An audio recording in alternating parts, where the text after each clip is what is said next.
Pantomime Pranks. Thomas steamed out of his shed before the other engines were awake. Snow lay on the ground and he was very excited because it was the day before Christmas. Thomas liked Christmas. The passengers were always smiling and there were lots of special treats for everyone. Thomas didn't even complain when his uncomfortable snowplough was fitted. It wasn't long before Percy and James bustled into the yard, and there was soon a festive atmosphere as drivers hung holly inside the engine cabs and tinsel in the coaches. The engines knew it would be a busy day, and they soon set about their work. "Goodbye, James. Goodbye, Percy," Thomas peeped cheerfully to his friends as he left the yard with Annie and Clarabel. By lunchtime the snow had melted, and Thomas waited patiently in a siding while his snowplough was removed. He watched the busy platform and was surprised to see a small black horse standing with all the people. "That's unusual," Thomas thought. Imagine Thomas's surprise when he saw a passenger speak to the horse. "How are you?" said the passenger. "Very well," replied the talking horse. "Cinders and ashes!" exclaimed Thomas.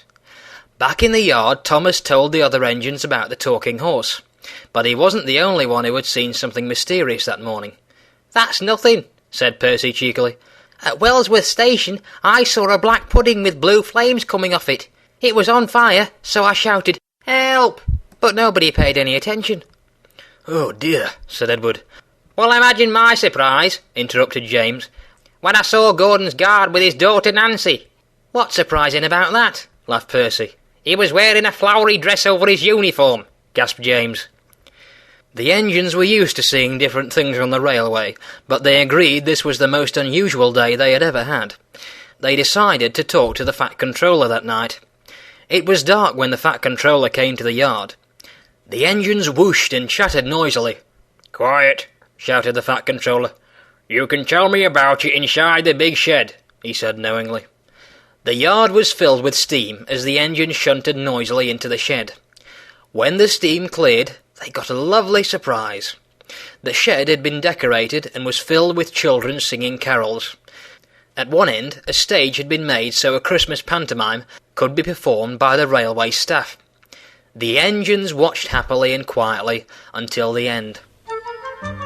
Then the pantomime horse took a bow, and Stephen and Bridget, the Fat Controller's grandchildren, stepped out of the costume. "It's the talking horse!" cried Thomas. At the end, a funny lady called Widow Twankey took a bow and her wig fell off her head. Then the lady took off her costume, and underneath was a man they recognised. "It's Gordon's guard in disguise!" shouted James. Finally, the shed door opened, and the refreshments lady carried in a flaming pudding. "Ah, help!" shrieked Percy. "It's a Christmas pudding," explained the Fat Controller.